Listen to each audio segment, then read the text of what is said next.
Bonjour Joël Gana. Bonjour, je vous prie de bien vouloir m'excuser. On a même avec la fibre à la campagne, on a moins internet que certains endroits en ville. Je comprends pas. Bah, c'est Voilà. ravitaillé par les corbeaux, comme on dit par chez moi. Il y a des gros problèmes Bouygues ce matin. Il y a beaucoup de gens qui se plaignent de mauvaises conditions d'Internet. Bon, mais j'espère que vous m'entendez bien au téléphone Oh, parce que je voulais vous parler aujourd'hui d'une sorte de fait divers qui commence à secouer le landerneau chez nous dans l'Ouest. Est-ce que vous connaissez le Jarl? ah non, ça me Non. dit Alors rien. le Jarl, c'est un patron de boîte de nuit qui s'est fait connaître en racontant sa vie et son métier dans le monde de la nuit rennaise.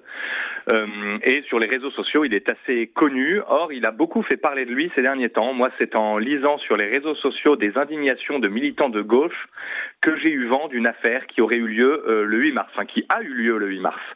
Alors d'abord, j'ai vu les messages répétés de l'Union Pirate, un syndicat d'extrême gauche, qui dénonçait le tabassage en règle de simples étudiants, de pauvres étudiants, pourrait-on dire, par le Jarl et son équipe de videurs. Mon Dieu. Euh, avec des vidéos de quelques secondes à l'appui où l'on voit les videurs de boîtes de nuit asperger de lacrymo un groupe d'étudiants composé, il est vrai, pour moitié de jeunes femmes. Alors ça choque un petit peu.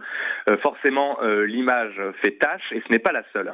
Ensuite, je suis tombé sur des multiples tweets des référents antifascistes de la France insoumise, fleurant bon ce célèbre pacifisme républicain exprimé par Saint-Just en son temps, avec son fameux « pas de liberté pour les ennemis de la liberté », logique reprise par tous les totalitarismes socialo-communistes. Alan Brunon, donc, qui est le patron du réseau insoumis antifasciste, et dont le rôle est d'organiser, en coordination avec la France insoumise, le harcèlement de rue de tout événement ou de toute manifestation patriotique, a ainsi tweeté: les nazillons ont tous les droits au pays de Retailleau, personne ne les arrêtera si nous ne les stoppons pas. Ajoutant après quelque chose d'assez explicite, la temporalité politique doit être celle de la confrontation sans compromis avec l'extrême droite. Raphaël Arnaud, qu'on ne présente plus, jamais avare d'extrapolation, a carrément parlé d'un carnage. Marie Messmer, la députée LFI de la première circonscription d'Ille-et-Vilaine, a annoncé avoir saisi le procureur de la République au titre de l'article 40, le défenseur des droits ainsi que le CNAPS, je ne sais pas ce que c'est, sur les violences commises le 8 mars. Et elle a ajouté, parce que l'histoire doit servir de leçon et pas d'exemple. Alors là, j'ai vraiment senti les heures les plus sombres, j'ai eu un frisson dans le dos, et je me suis dit qu'il fallait que j'aille voir ce qu'il s'était passé exactement ce 8 mars à Rennes.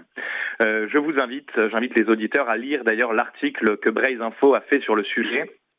C'était en une hier sur leur site, ou tout simplement à regarder sur les réseaux sociaux la vidéo du Jarl, alors le Jarl, J-A-R-L, mais en fait ça n'a absolument rien à voir avec une chasse aux étudiants de la part de fascistes abrutis.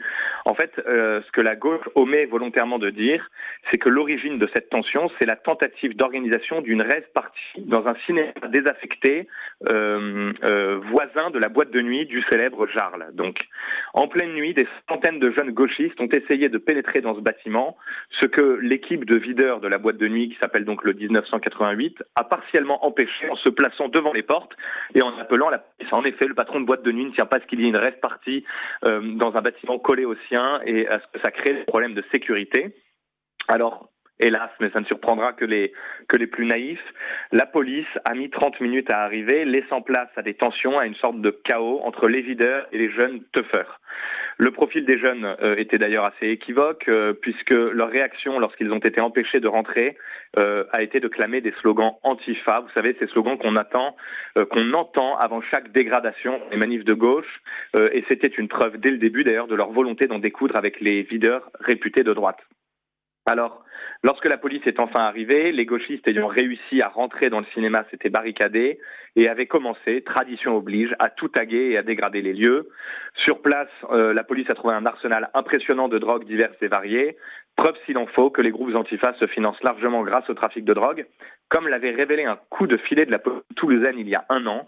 Il y a d'ailleurs une enquête là-dessus sur l'Observatoire des violences politiques, un site extrêmement bien documenté, qui d'ailleurs révèle que dans les heures relatifs à cette rave party, il y a un stagiaire de l'eurodéputé Manon Aubry, épinglé d'ailleurs pour son harcèlement et ses menaces à l'encontre de militants de droite. Bien sûr, mais la France insoumise ne s'excuse pas. Ce qu'il faut retenir de cette histoire, outre le fait que ces videurs qui finalement ont fait face à des hordes de gauchistes qui voulaient dégrader ont été assez peu soutenus par les politiques de droite, hélas, c'est que grâce à leur action d'autodéfense, la police a fait son travail, que sans ça, elle ne l'aurait pas fait. Et c'est ce qu'il faut retenir. Sans eux, la France aurait connu un squat gauchiste de plus, avec son lot de trafic de drogue dure, de violence, d'installation de clandestins, de dégradation, etc.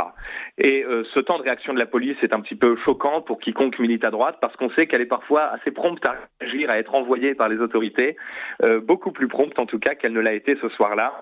Une question se pose donc, encore une fois, l'établissement de l'ordre en France pourra-t-il se faire autrement qu'avec des initiatives privées face à des bandes ethniques et d'extrême gauche laissées systématiquement en roue libre par les pouvoirs publics? Merci beaucoup, Jean-Aude Gana. Je vous en prie, bonne journée. Et à la semaine prochaine.